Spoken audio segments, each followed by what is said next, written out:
Economía a debate.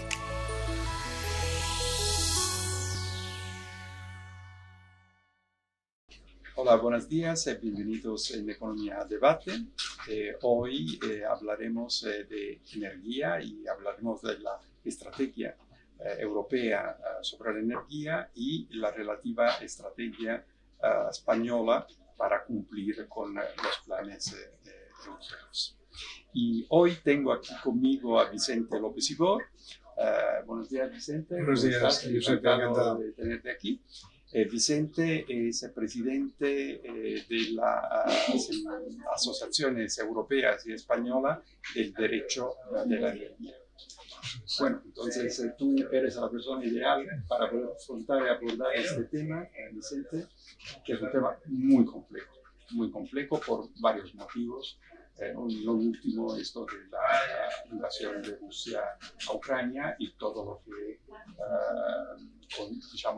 conlleva, ¿no? Yo empezaría de una manera muy sencilla en explicar cuáles son los puntos claves de la estrategia europea en relación a la defensa del clima, ¿no? Perfecto, Josep, muchas gracias. Pues un placer estar de nuevo con vosotros en el debate económico, en este caso sobre energía y sobre Europa. La política energética europea hoy es indisociable de la política climática. Un objetivo de la política general europea es la descarbonización de la economía. Y lo cierto es que después del COVID y de la inesperada y tan grave guerra en Ucrania, ese objetivo se ha acentuado. Inmediatamente antes del COVID, Europa disponía su política energética en un cambio normativo muy relevante a través de un paquete legislativo, utilizando el argot comunitario, denominado Clean European Package. En definitiva, era el paquete de la energía limpia, que lo que hacía, que incidía sobre las legislaciones existentes, fundamentalmente de electricidad y de gas, de hidrocarburos, renovándolas, pero renovándolas subespecie climática, es decir, incorporando los objetivos climáticos. ¿En qué niveles?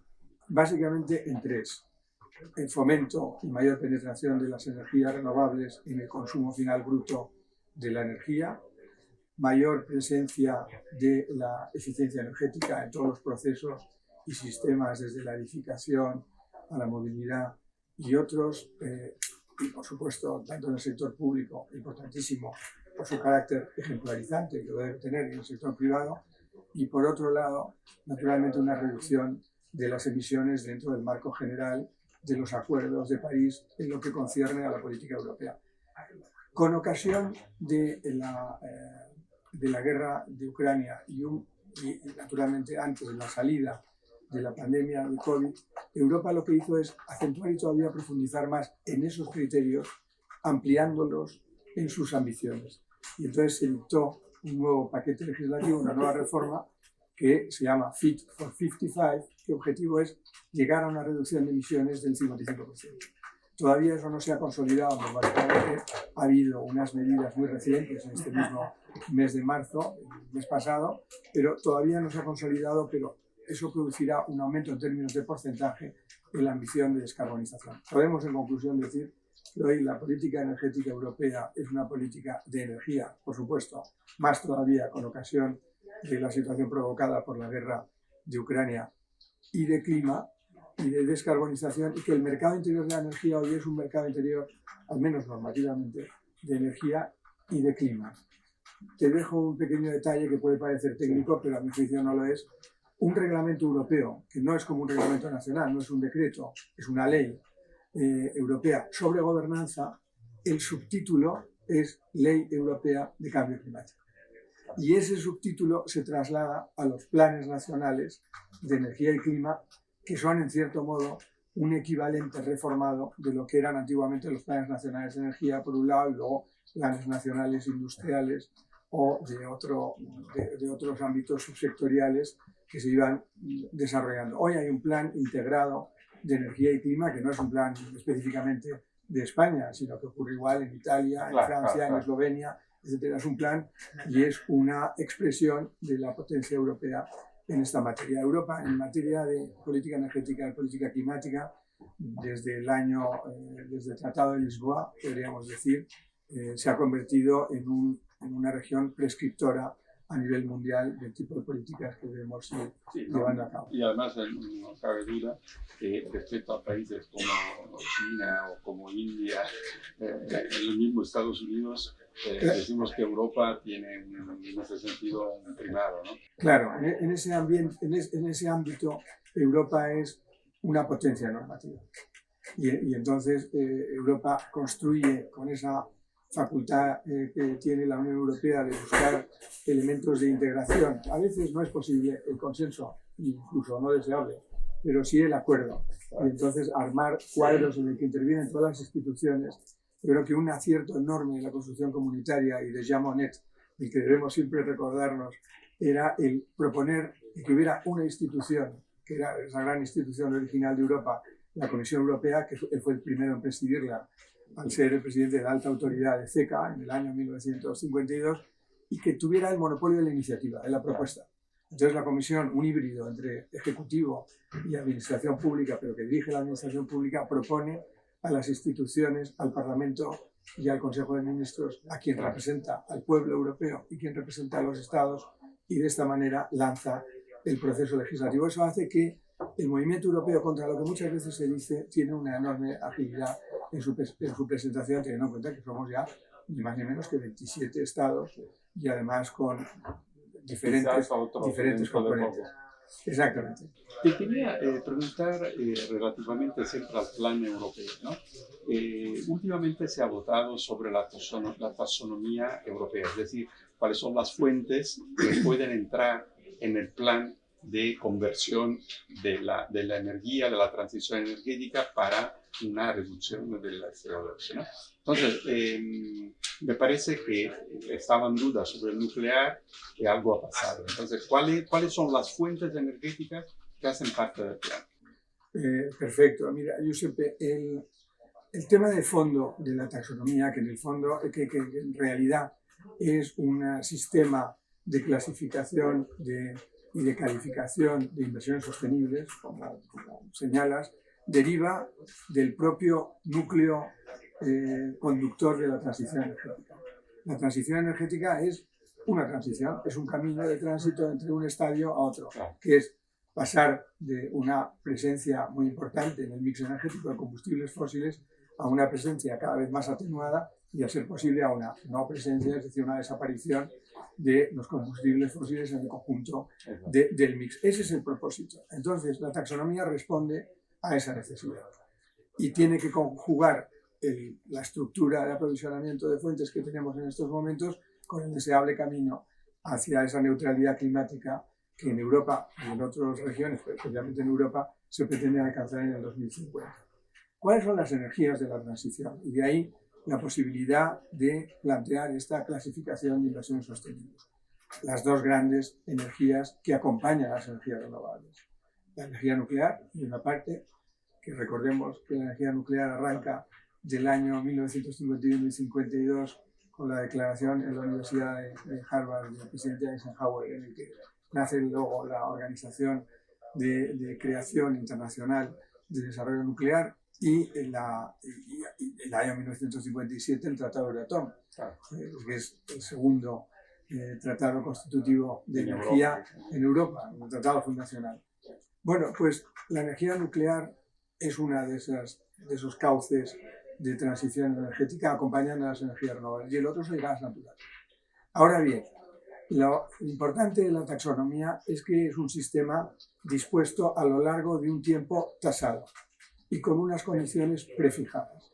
Por ejemplo, en el caso del gas natural, las condiciones son que se vaya transformando en gases renovables o en hidrógeno verde, y el plazo es 2036.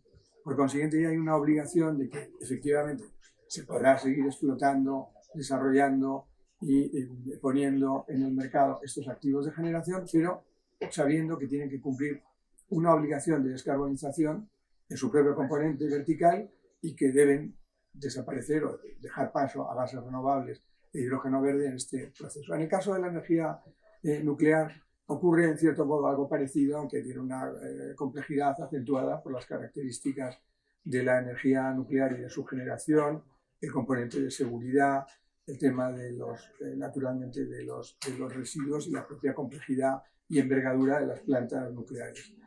Aquí los proyectos de demostración están considerados dentro del marco de la taxonomía, también los proyectos que ya han sido adoptados, y el marco estimado es ligeramente superior en el tiempo, 2040-2045, pero también induce a aunque evidentemente la energía nuclear está liberada de emisiones a la atmósfera, desde ese punto de vista es una energía limpia y podríamos decir que es sostenible. Claro, que los próximos... y luego las nuevas generaciones hay también un gran interés en el mercado sobre el desarrollo de los llamados Small Nuclear Power Plants, en el que entre otros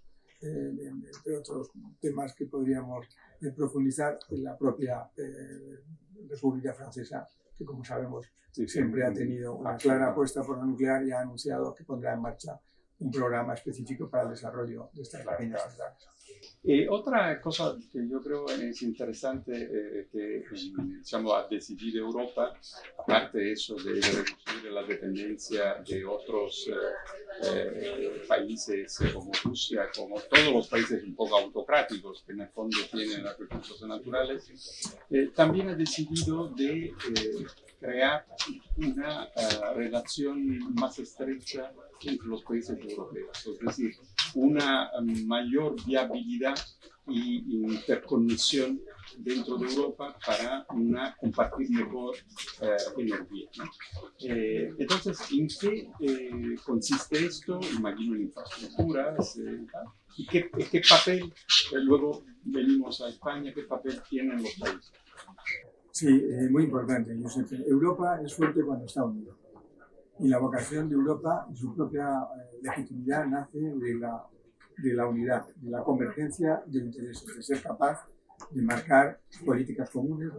La historia de Europa es la construcción y el desarrollo de competencias compartidas y de políticas comunes. Empezamos con 4 y tenemos una veintena de políticas. La política energética es absolutamente central. Por consiguiente, el objetivo de Europa es esa política común en materia de energía. Dices, ¿cuáles son los objetivos de esa política y cómo incide el tema de la guerra de Rusia y cómo podemos aumentar ese grado de convergencia y de actuación común? Hay básicamente, durante este año ya demasiado largo de la guerra, ha habido varios ejercicios europeos. Uno de ellos, quizá el más relevante, es el de la creación de una plataforma común de compra. Recuérdese, por eso antes mencionaba el Tratado Euratom, que en el Tratado Euratom uno de sus objetivos centrales es la creación de una agencia común de aprovisionamiento del material de base de la energía nuclear, que es el uranio enriquecido. Aquí lo que se trata es de tener un criterio común en Europa con una plataforma de aprovisionamiento de gas de tal manera que en esa gestión de compra se sea lo más eficiente posible.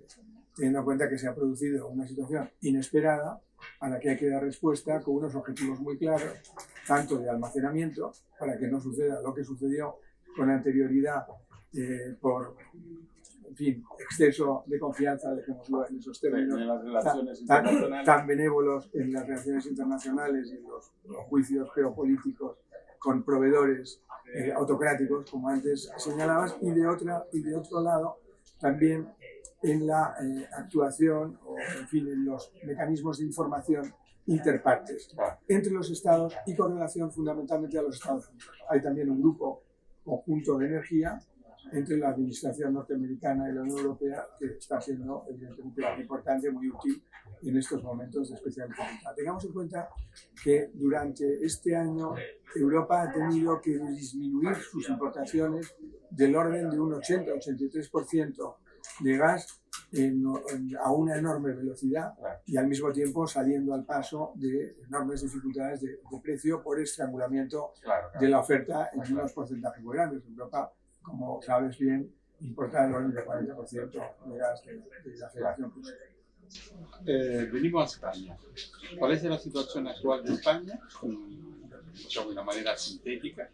¿Y qué planes tiene que actuar España para estar en el plan europeo, pero para cumplir con los objetivos europeos? España está, como el resto de los Estados europeos, debe estar alineada con los objetivos adoptados en el Consejo Europeo de Ministros de Energía y de Medio Ambiente y de Clima y de Mercado Interior. Debe estar alineado y luego tiene que tener también su agenda singular para tratar de desarrollar los aspectos que interesan más a la industria española, al mercado español y de manera muy especial a los intereses de los consumidores españoles en materia de energía. Ese debe ser, a grandes rasgos, la labor de España, el cumplir y honrar los compromisos adquiridos en Europa, de la que dependen las competencias que luego se trasladan a los Estados miembros, pero luego desarrollar y hacer cumplir la agenda propia. Digo esto porque es muy importante. Las leyes españolas de electricidad, de renovables, de eficiencia energética, de hidrocarburos, etcétera, son trasunto de las normas europeas. Transponemos directivas europeas. Hay que transponerlas rápido, hay que transponerlas bien y hay que transponerlas conscientes de cuáles son las consecuencias para el mercado español. Eso es una tarea muy importante. Luego tenemos un plan nacional de energía y clima que dispone un crecimiento muy importante de las energías renovables del orden de 50 gigavatios del momento en el que estamos, al 2030, y eso hay que atenderlo y hay que llevarlo a la práctica, es decir, hay que gestionar esa transición con gran solvencia en términos jurídicos, en términos económicos y en términos sociales. Y eso es un gran reto. Bueno, eso se está haciendo, pero hay que gestionar. Desde el punto de vista declarativo, en los propósitos se está haciendo. Desde el punto de vista de la gestión se puede mejorar, en mi juicio, todavía sustancialmente. Y es exigible hacerlo. Hay un marco de posibilidades para hacerlo que yo creo que es muy necesario. Es verdad que han ocurrido muchas cosas inesperadas, que ha habido factores de riesgo muy poderosos, que ha habido que atender asuntos que en principio no hubieran estado en la agenda. Pero yo creo que España no puede perder ni un solo minuto en construir una política industrial moderna en materia de energía, que tenga en cuenta estos aspectos de sostenibilidad que decía, y en que los temas de carácter regulatorio se vayan llevando al mercado y al sistema de manera muy rápida y que el consumidor se vea evidentemente amparado por el marco. ¿Cuáles son los elementos de debilidad de España, si lo tiene? ¿Cuáles son los elementos de fortaleza? Bueno, yo creo que los elementos de fortaleza es una convicción en los objetivos de descarbonización y una convicción compartida con el resto de los Estados miembros de la Unión, con algunos, como es lógico siempre, elementos de contraste por razones del mix nacional de cada uno, o las situaciones económicas o geopolíticas. Pero creo que en general hay un consenso en materia de descarbonización, insisto, sin perjuicio de ciertas asimetrías. Yo creo que ahí España está actuando conforme a lo que se debe hacer. Creo que también ha actuado con rapidez, pero hay que cumplir y ser más exigente regulatoriamente en la crisis de los mercados. Y yo creo que ahí hay un ámbito, hay un espacio importante para mejorar. Y luego tenemos la construcción del nuevo modelo energético, en el que desde el punto de vista de los principios y declarativos, incluso en paquetes legislativos, España está actuando, pero en el terreno práctico de trasladarlo eficazmente al mercado y que lo visualice el consumidor, todavía falta una tarea importante por hacer. Cuando digo las nuevas energías, es un poco esa transición por la que tú me preguntabas antes entre lo antiguo, o no llamarlo viejo, que todavía existe, lo convencional, lo tradicional, y lo nuevo. En lo nuevo hay mercados locales que hay que desarrollar a gran rapidez. Hoy se ha adoptado, o ayer, una propuesta de Real Decreto sobre comunidades energéticas. Esto es parte de lo nuevo. Los mercados descentralizados son muy importantes, son muy próximos al ciudadano, hay que desarrollarlos. Es un ecosistema que junta energía, edificación, movilidad, digitalización. Hay que actuar rápido ahí. Y luego en lo anunciado en las renovables, en el hidrógeno verde, que también forma parte de ese cambio del mix hacia un gas más sostenible. En todo eso no solo debemos lanzar expectativas, sino que tenemos que construir realidades. Y me parece que eso es muy importante. Vale, perfecto. Yo quiero concluir solo diciendo que todo esto, porque no tenemos tiempo ahora para hablarlo, quizás volveremos a hablarlo, del impacto económico de todo esto. Porque, por ejemplo, en Europa se ha últimamente aprobado una ley sobre el eficientamiento de las viviendas, de los edificios en general, ¿no? Y esto tiene un coste. Y probablemente se tendrá que ver quién lo va a tener el coste, que lo va a tener el ciudadano, el mundo empresarial o el Estado, ¿no? No sé si quieres decir, pero un segundo. Sí, No tenemos en financiación de infraestructuras es fundamental aplicar financiación de infraestructuras. En cuanto al coste, el coste debe ir acompañado de transparencia en los costes. Ese es un elemento fundamental, la eficiencia, como dices, en los procesos. Estados Unidos lo está haciendo. Europa tiene una gran oportunidad, que es el Next Generation, pero hay que aplicarlo. El Next Generation es una de las asignaturas pendientes, hacer una aplicación y una operativa y una comprensión del Next Generation para todas estas cosas. La energía son también infraestructuras y las infraestructuras hay que dotarlas y hay que financiarlas y tienen un coste y ese coste hay que, desde luego, abordarlo de manera transparente. Europa nos tiene que ayudar, pero nosotros lo tenemos que ejecutar, porque si no, no penetra en la vida ordinaria de los ciudadanos. Vicente, os agradezco muchísimo para esta charla sobre un tema muy complicado, donde seguramente pienso que volveremos a vernos y a charlar sobre Cuando quieras, un verdadero placer. Muchas gracias. Encantado. Bueno, nos vemos hasta la próximo encuentro. Hasta luego y gracias.